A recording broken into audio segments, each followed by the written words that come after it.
Hello बच्चों, इस video में हम प्रश्नावली 1.1 के सही प्रश्नों को करना सिखाएंगे। तो वीडियो को पूरा अंत तक जरूर देखिएगा, जिससे कि आपको हम इन सही प्रश्नों को हल करना सिखा सकें। तो आइए देखा जाए प्रश्नावली 1.1 के प्रश्न 1 को। क्या है? निम्नलिखित संख्याओं को अभाज्य गुणनखंड के गुणनफल के रूप में व्यक्त कीजिए। यानी हमें इसका खंड करना है, अभाज्य गुणनखंड। जैसे कि हम इन्हें कहते हैं एलसीएम लेते थे, तो एलसीएम दो पदों का लेते हैं, मगर यहाँ एक ही संख्या दी है 140।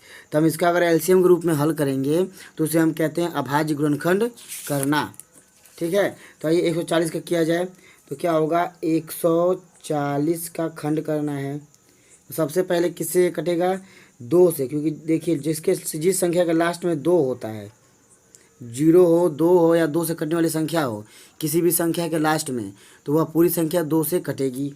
तो यानी यह 2 से कटेगा, तो 2 से देखिए 14 आता है 7 बार में।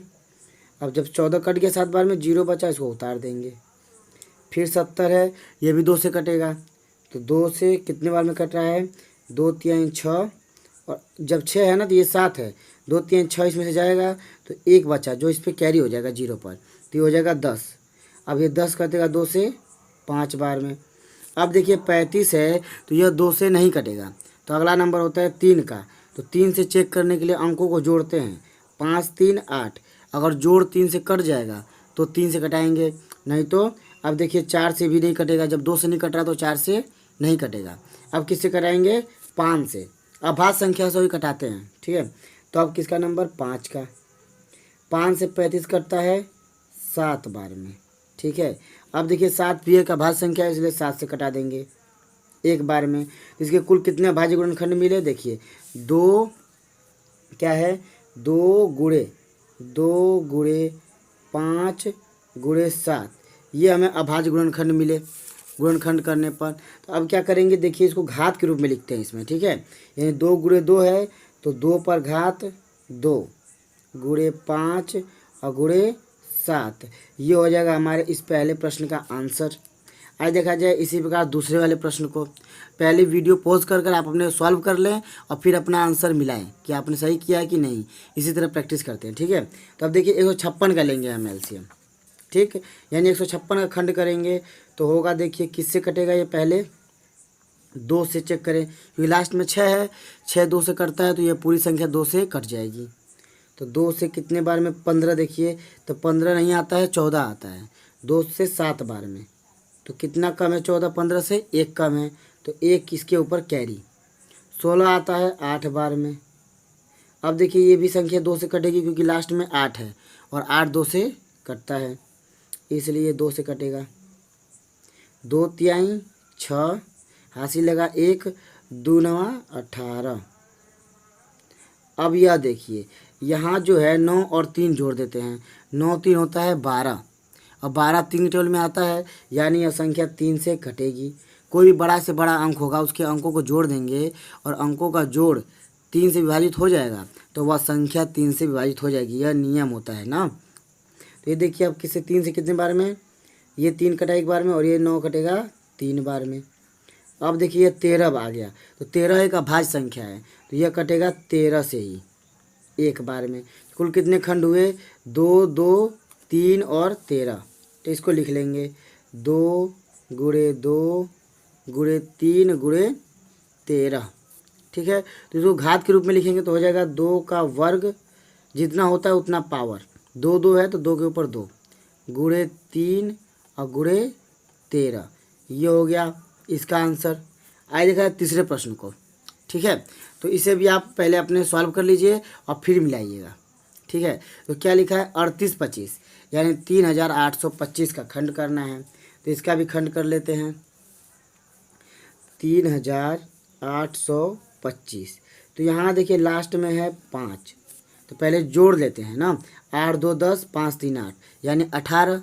देखिए 8 2 10, 3 13, 13 और 5 18। तो 18 अगर नहीं पता है 3 से कट रहा है कि नहीं, तो इसके अंकों को भी जोड़ दीजिए। 8 1 9, यानी 9 3 से कटता है, इसका मतलब यह पूरी संख्या 3 से कट जाएगी, यानी 3 टेबल में आती होगी। तो किससे 3 से कटाएंगे? एक एक करके। 3 1 कम 3, पूरा ख़त्म। अब इसकी बारी, 3 दूना 6, 2 कम, तो 2 चला गया कैरी इसके ऊपर, जितना बचता है उतना कैरी। 22 हो गया। तो 22 तो आता नहीं है, 21 आता है। 3 साते 21, 21 और ये है 22, यानी एक ज़्यादा है तो एक इस पर कैरी। 15 आता है 3 के पहाड़े में, 5 बार में। फिर जोड़ के देख लेंगे, 7 2 9 1 10 5 15, यानी 3 से कट रहा है, 3 से ही कटाएंगे। अब देखिए 3 से कितने में 12 जा रहा है, 3 के टेबल में 12 आता है 4 बार, 3 चौके 12 और 7 आता नहीं है, 6 आता है। 3 दूना 6, 6 है, ये 7 है, एक ज़्यादा है 6 से, तो एक इस पर कैरी। 3 5 15।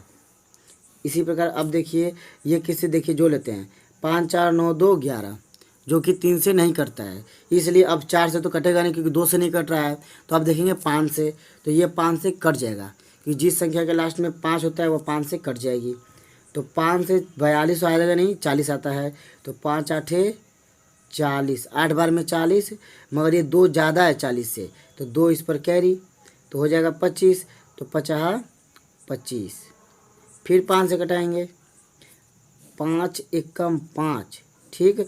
5 से कितना ज़्यादा है, ये 8, 3 ज़्यादा है, 3 इस पर कैरी, तो 5 7 35, ठीक है।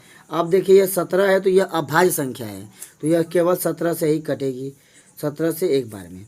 अब इन सभी खंडों को यहाँ हम लिख लेते हैं, जो है जैसे है कि 3 गुणे 3 गुणे 5 गुणे 5 गुणे 17, इसे घातीय रूप में करेंगे तो हो जाएगा 3 पे घात 2 गुणे 5 पे घात 2 गुणे 17। ये हो गया अभाज्य गुणनखंड के रूप में। आइए देखा जाए चौथे प्रश्न को, इसे भी आप अपने से करने की पूरी कोशिश करिएगा और करके फिर आंसर मिलाइएगा, ठीक है।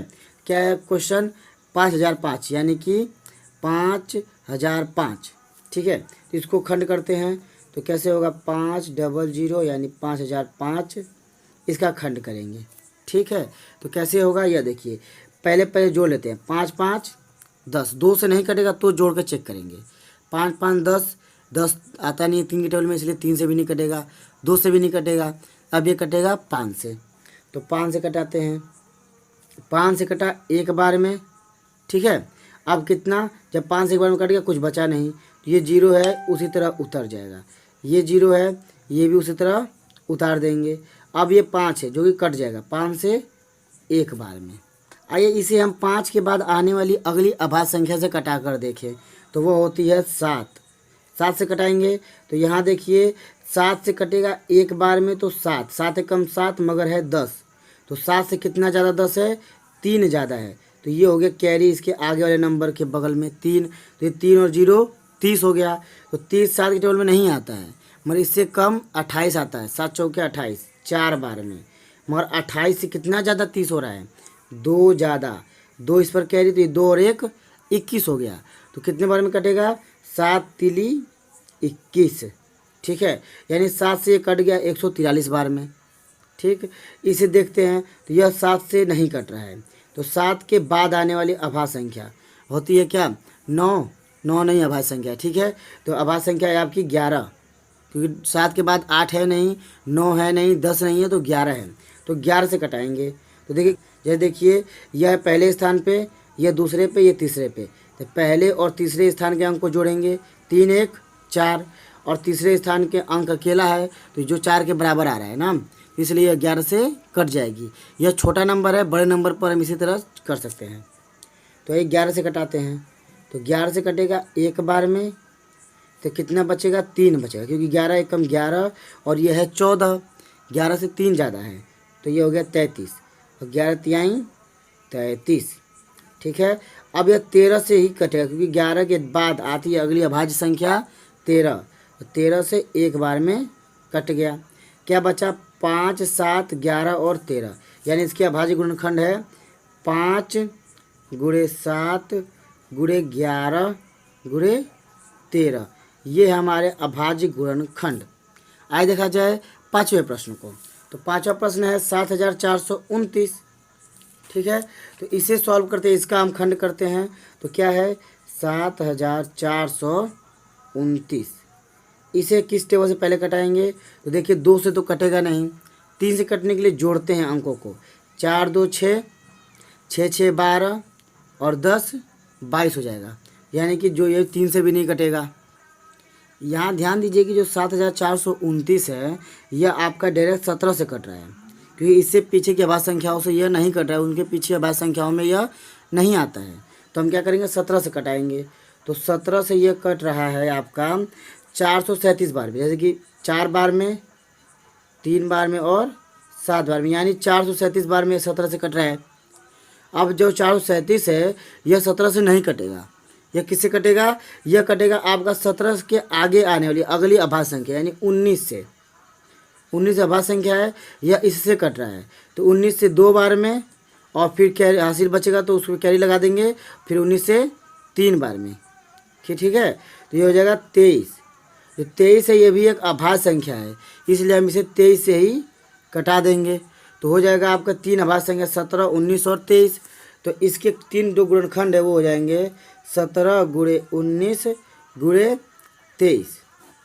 आइए देखा जाए दूसरे प्रश्न को। तो दूसरे प्रश्न में दिया गया है कि पूर्णांकों को निम्न युग्मों के HCF और LCM ज्ञात कीजिए तथा इसकी जांच कीजिए कि दो संख्याओं का गुणनफल बराबर HCF गुणे LCM।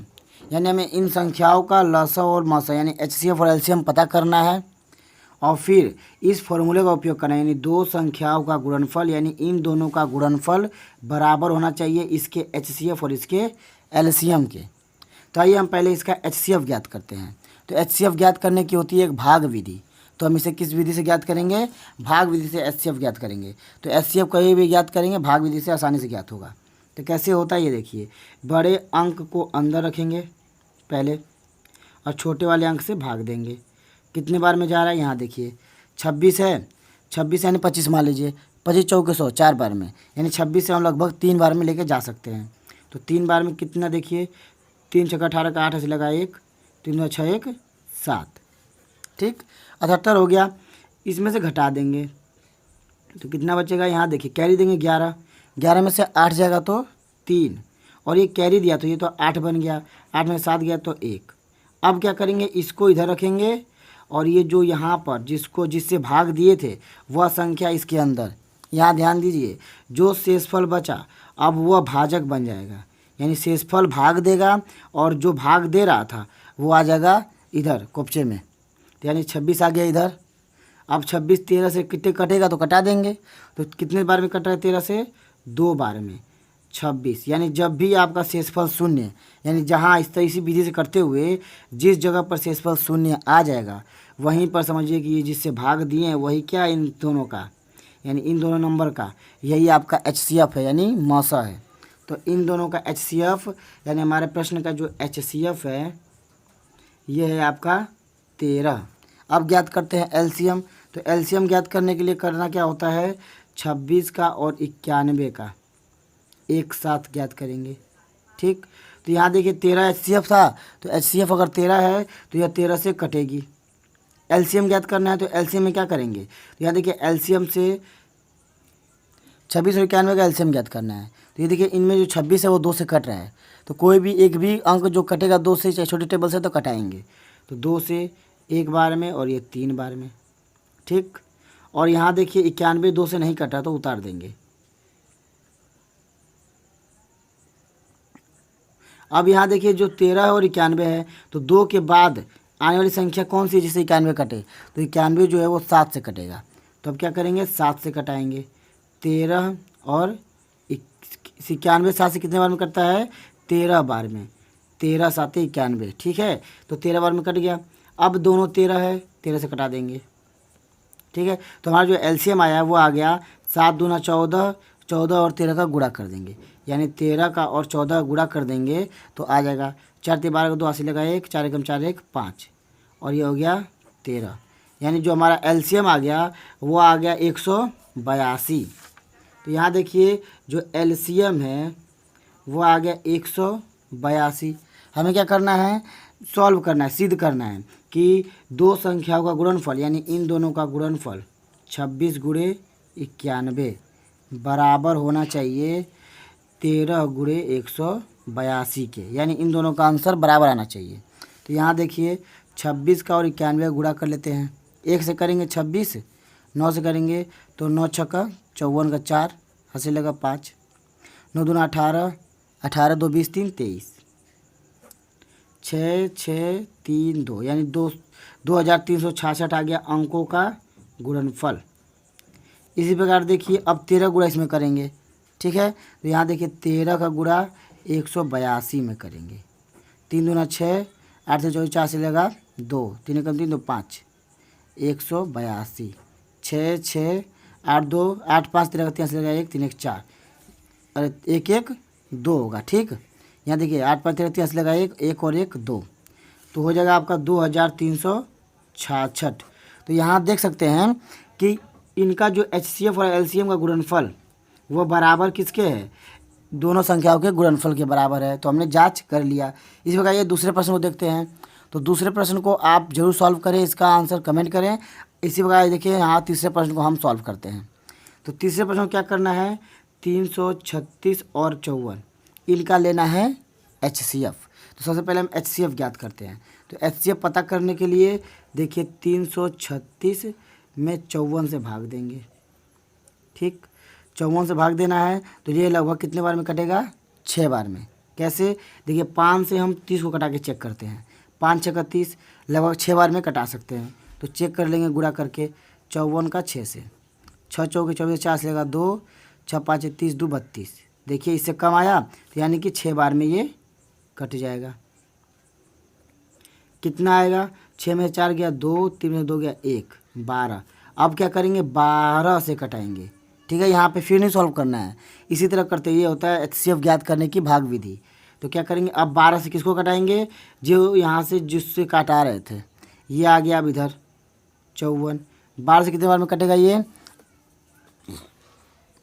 तो यहाँ देखिए जो 12 से 54 कटाएंगे तो 12 के पहाड़े में 54 नहीं आता है, तो कितने बार में यहाँ से आसपास जा सकते हैं, तो 12 चौके 48 यानी 48। घटाएंगे तो आ जाएगा हमारा 6 और इधर आ जाएगा 12 को अब इधर रख लेंगे। देखिए इसी तरह क्रम से करते चले जाएंगे, जो शेषफल बचेगा वो हो जाएगा भाजक यानी काटने वाला।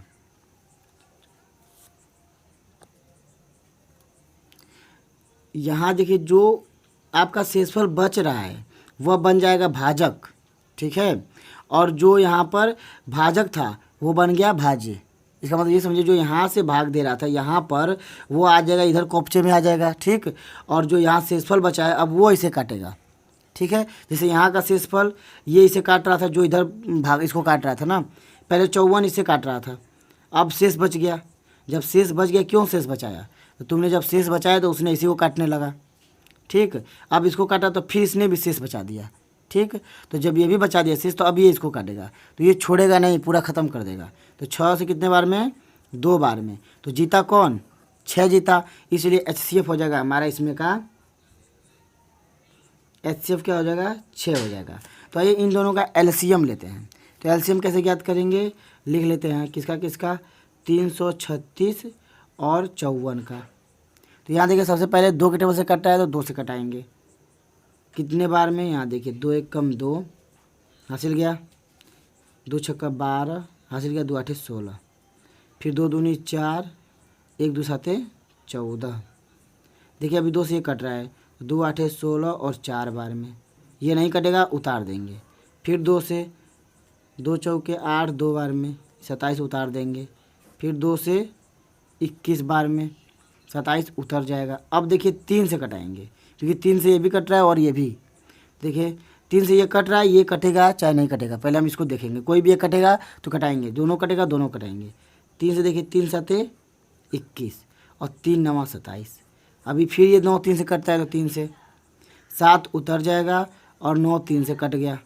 फिर देखिए 3 से ये कट रहा है 3 और 7 को उतार लेंगे। जब तक पूरा कटेगा नहीं तब तक 1 को उतारते चलेंगे। अब क्या करेंगे, 7 से कटा देंगे, ठीक है। तो क्या बच गया हमारी, ये हो गया LCM के खंड आ गए, बने कि भाज्य गुणनखंड कहते हैं इन्हें हम। तो इन भाज्य गुणनखंडों का हम क्या करेंगे, गुणा, यानी यहाँ से लेके यहाँ तक सबका गुणा करेंगे। 2 दूनी 4, दूना 8, दूना 16 16 और 16 का 3 से करेंगे, 16 3 48, यानी ये हो गया आपका 48। 16 का 16 16 2 32 16 48।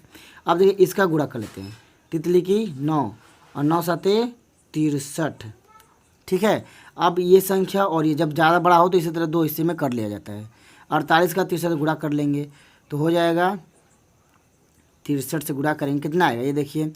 तो यहाँ 63 से गुणा करेंगे तो 8 3 24 4 से लगा 2, 4 3 12 2 14 गुणे 8 5 4 6 48 का 8 से लेगा 4 और 4 5 5 24 24 4 28 4 8 7 2 से 1 8 1 9 1 10 जीरो से लगा 1 3 यानी 3024।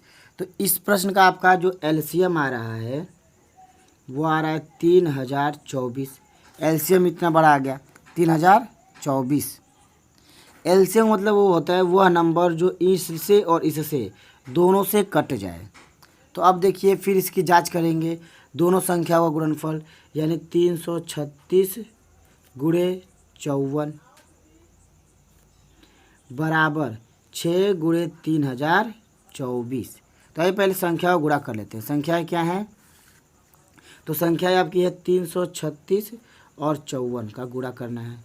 4 6 24 4 से लगा 2, 4 3 12 2 14 4 से लगा 1, 4 3 1 13, 5 6 3 5 3 15 18 से 1 5 16। देखिए 4 4 8 3 9 9 11 1 6 1 7 1 8 और 1 यानी 18,144। तो क्या होगा संख्या गुणा 18,144 बराबर एचसीएफ गुणे एलसीएम करेंगे। तो क्या होगा देखिए 6 चौके 24 4 ऐसे लगा 2, 6 दूना 12 2 14 4 से लगा 1 और जीरो का फिर 1 उतार देंगे और यहाँ 6 तिली 18। तो देखिए यहाँ पे संख्या का गुणनफल बराबर एलसीएम गुणे एचसीएफ, ये भी दोनों आ गया बराबर। तो इसका भी हमने जांच कर लिया। अब आइए देखा जाए तीसरे प्रश्न को। यहाँ तीसरे प्रश्न में दिया गया है कि अभाज्य गुणनखंडन विधि द्वारा, यानी इन सब के हमें अभाज्य गुणनखंड ज्ञात करने होंगे और फिर उस विधि से हम एचसीएफ और एलसीएम ज्ञात करेंगे। तो सबसे पहले इनका हम अभाज्य गुणनखंड लिख लेते हैं। जैसे 12 का अभाज्य गुणनखंड कुछ होगा, 15 का होगा और 21 का होगा। ठीक, ये तो छोटे अंक हैं, इनका हम इसी तरह ज्ञात कर सकते हैं। बड़े अंकों का हम बताएंगे कैसे ज्ञात करेंगे। देखिए पहले छोटे अंकों का, तो इसका क्या होगा 2 फिर 2 और 3। 12 के ये है अभाज्य गुणनखंड, 2 2 और 3 बहुत कर सकते हैं, 1 हो सकता है। ठीक है, इस बार यहाँ देखिए 15 का, तो 15 का होता है 3 और 5। ठीक है, 21 का देखिए, तो 21 का होता है 3 और 7। ये हो गया हमारे अभाज्य गुणनखंड और 1 होता है सभी का, तो इसीलिए 1 को ज़्यादातर नहीं लिखा जाता है। ठीक है, अब देखिए हमें एचसीएफ ज्ञात करना है। तो एचसीएफ के लिए और एलसीएम के लिए जब अभाज्य गुणनखंड विधि से ज्ञात करेंगे तो ये देखिए दूसरे दो तरीके अलग अलग होंगे। कैसे? 12 का जो है खंड निकाले हैं हम 2 2 3 और 1। तो हमें अगर एचसीएफ ज्ञात करना है तो इन तीनों अंकों का अगर एचसीएफ ज्ञात करना है तो इन तीनों में कॉमन होना चाहिए, यानी कि वह संख्या तीनों में होनी चाहिए। जैसे 1 है तीनों में, तो उसी तरह वह संख्या तीनों में होनी चाहिए।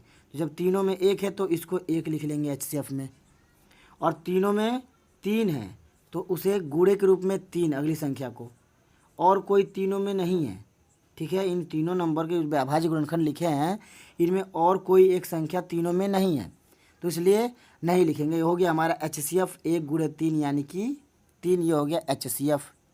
ठीक, एलसीएम ध्यान दीजिएगा कि जो तीनों में है उसे एक बार लिखेंगे, यानी एक तीनों में है तो एक बार लिखा गया, ये तीनों कट गए।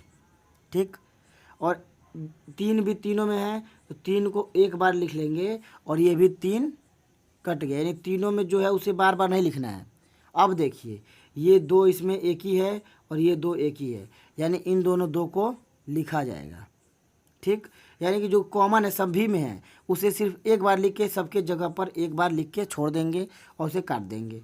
और जो सभी में नहीं है यानी किसी एक में भी नहीं है तो क्या करेंगे, दोनों का लिख देंगे। मान लो इसमें भी होता है इसमें भी होता तो भी हमें लिखना है, तीनों में नहीं मिलेगा तो हमें सबको इसमें लिखना है।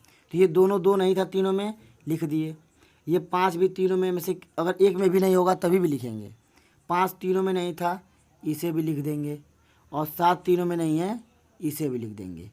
ठीक है, अब इनका गुणा कर देंगे तो हमारा आ जाएगा एचसीएफ। अब इनका गुणा कर देंगे तो हमारा एलसीएम आ जाएगा।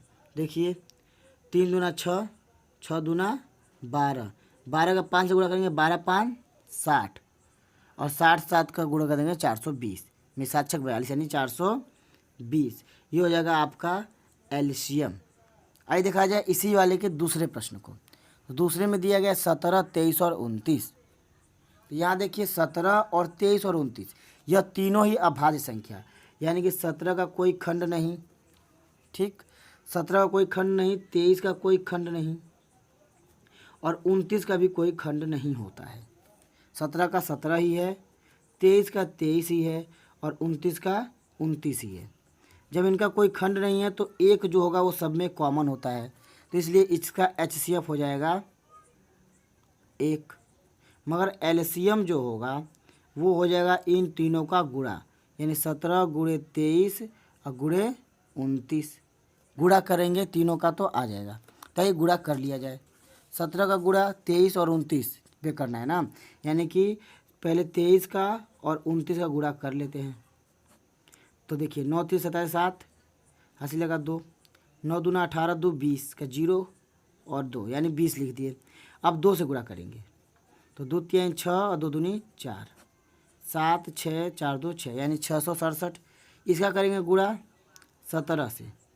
देखिए 7 7 49 का 9 अस्सी लगा 4, 7 6 42 और 4 46 86 लगा 4, 7 6 42 और 46। एक से गुणा करना है, उसी को उतार देंगे, 6 6 7 जोड़ देते हैं। देखिए 9 7 6 7 6 13 का 3 अस्सी लगा 1, 6 6 12 और 1 13 का 3 अस्सी लगा 1, 6 10 1 11 यानी हो गया हमारा 11,339। 11,339 जो कि हो गया एलसीएम। जब भी अभाज्य गुणनखंडों का एलसीएम लेंगे और वो किसी से नहीं कटेंगी तो हम तीनों का डायरेक्ट गुणा कर देंगे। क्या करेंगे, तीनों का बस सिर्फ गुणा। तो अगर आप कोई सवाल लगा रहे हैं तो उसको इस रूप में लिख सकते हैं। अगर आप किसी सवाल को सॉल्व कर रहे हैं, एलसीएम लेना है, तो आप इस तरह गुणा ना करके सिर्फ लिख सकते हैं 17 गुणे 23 और गुणे 29। ठीक है, इस प्रकार लिख के उस सवाल को आप हल कर सकते हैं। तो आइए देखा जाए आखिरी प्रश्न को। तो आखिरी में जो प्रश्न है वह है 8।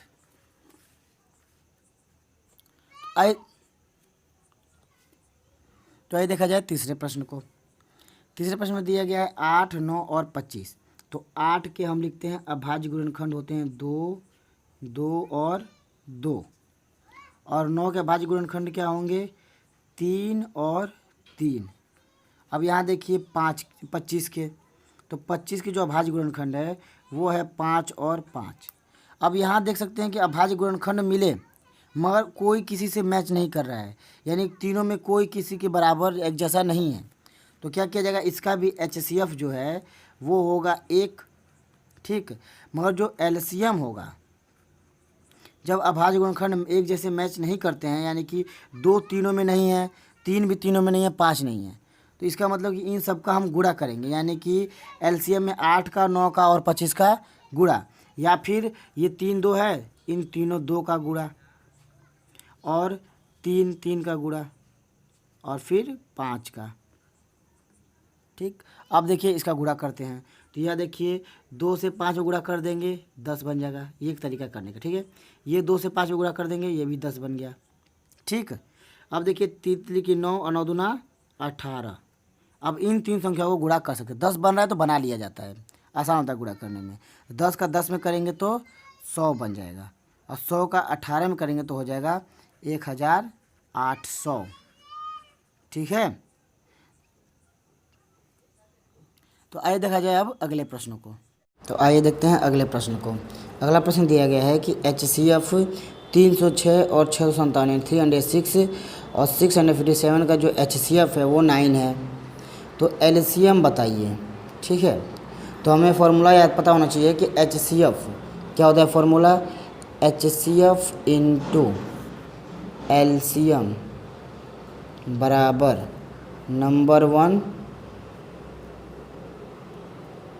नंबर वन इंटू नंबर 2, यानी दोनों संख्या का गुणनफल। LCM गुणे HCF बराबर संख्या 1 और संख्या 2 का गुणनफल। जो देखिए LCM यहाँ पे क्या दिया गया है, LCM पूछा गया है, HCF दिया गया है 9, तो HCF हो जाएगा 9। ठीक है, LCM पूछ दिया है। नंबर 1 यानी पहली संख्या क्या है 306 और गुणे नंबर 2 यानी दूसरी संख्या क्या है 657 यानी 657। ठीक, इसे सॉल्व कर देंगे, एलसीएम मिल जाएगा। तो एलसीएम बराबर 306 गुणे 657 बटे में 9। अब देखिए 9 से कटेगा, तो 9 से कौन कट रहा है, ये कट रहा है, 6 3 9, जोड़ने पे 9 हो गया, तो यानी 9 से पूरी संख्या कट जाएगी। तो कटा लेते हैं, 9 एक कम, 9 9 दूनी 9 3 27, 3 बार में 9 3 27 बचा 3, 9 चौके 36, यानी एलसीएम हमारा आ जाएगा 34 गुणे 657। ठीक है, इन दोनों गुणा कर देंगे तो हमें एलसीएम पता चल जाएगा। तो आइए इसका गुणा करते हैं। तो क्या है 657 और 34, इसका गुणा करना है।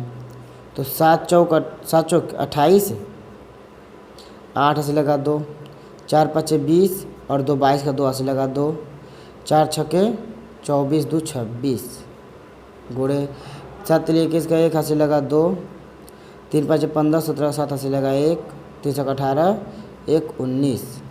इन्हें जोड़ देंगे तो 8 2 1 3 7 6, 13 का 3 हाथ से लगा 1, 9 1 10 2 12 का 2 हाथ से लगा 1 और ये 1 1 2, यानी 22 33 8। ठीक है, 22,338। तो इसका गुणनफल क्या आ जाएगा हमारा 22 33 8। ये हो जाएगा आपका एलसीएम। अगर एचसीएफ दिया हो और नंबर दिया हो तो नंबर्स का गुणनफल बराबर एचसीएफ गुणे एलसीएम वाले फॉर्मूले से इसे हमें सॉल्व करना है। ठीक है, आइए देखा जाए अगले प्रश्न को, जो कि 5वां प्रश्न है। इसमें क्या दिया गया है, इसमें लिखा है कि जांच कीजिए कि क्या किसी प्राकृत संख्या n के लिए संख्या 6n अंक 0 पर समाप्त हो सकती है। आइए देखा जाए प्रश्न। तो आइए देखते हैं अगले प्रश्न को, जो कि दिया है जांच कीजिए कि क्या किसी प्राकृत संख्या n के लिए संख्या 6n अंक 0 पर समाप्त हो सकती है। तो सबसे पहले ये देखिए 0 पर समाप्त कौन संख्या होगी। 0 पर वह संख्या समाप्त होगी, जैसे देखिए 0 पर वही संख्या समाप्त होती हैं जो 10 से विभाजित हो। ठीक है, क्या होगा 0 पर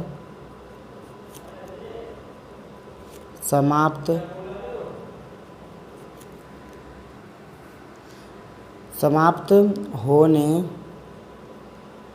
वाली सभी संख्या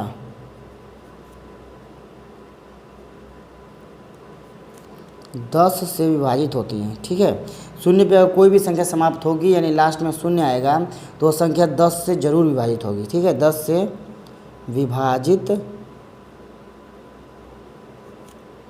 होती हैं या 2 और 5 से, 2 और 5, 2 या 5 नहीं, 2 और 5 यानी 2 से और 5 से दोनों से कटनी चाहिए। 2 और 5 से विभाजित होगी। ठीक है, इतना होना चाहिए। अब कोई भी संख्या 0 पर समाप्त होगी तब। तो हम क्या करते हैं, सबसे पहले 6 पावर n का गुणनखंड करते हैं। ठीक है, तो 6 पावर n का गुणनखंड,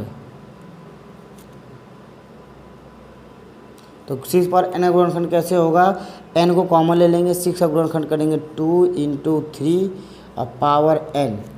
ठीक है, या ये हो जाएगा 2 पावर n गुणे 3 पावर n, यानी n पे कोई भी संख्या हो, n की प्राकृतिक संख्या यानी 1 2 3 अनंत तक कोई भी प्राकृतिक संख्या n की जगह पर रख देंगे तो सिर्फ 2 की संख्या बढ़ेगी और 3 की संख्या बढ़ेगी, यानी इसमें 5 नहीं है। तो 6 पे पावर n के गुणनखंड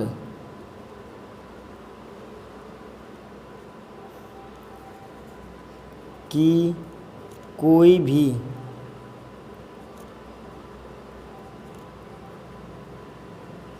संख्या 5 से विभाजित नहीं है, इसलिए क्या होगा, इसलिए यह संख्या शून्य यानी 0 पर समाप्त नहीं होगी। ठीक है, यह शून्य पर समाप्त नहीं होगी, n का कोई भी मान हो। ठीक है, n के किसी भी मान के लिए, इसलिए यह संख्या n के किसी भी मान के लिए शून्य पर समाप्त नहीं होगी। यहाँ क्या लिखना है बीच में, n के किसी भी मान के लिए क्या होगा, यह इसलिए यह संख्या n के किसी भी मान के लिए शून्य पर समाप्त नहीं होगी। अगला प्रश्न दिया गया है कि व्याख्या कीजिए कि यह संख्या और ये संख्या भाज्य संख्याएं हैं। तो भाज्य संख्या होने के लिए उनके कम से कम 3 गुणनखंड होने चाहिए, यानी कि वह संख्या कम से कम किसी 3 संख्या से विभाजित होनी चाहिए। आइए सबसे पहले पहली संख्या को देखते हैं। तो पहली संख्या क्या है, 7 गुणे 11 गुणे 13 प्लस 13। ठीक है, यहाँ देखिए हम 13 को कॉमन ले लेते हैं, क्योंकि देखिए ये गुणे के रूप में है इतना और ये अलग है।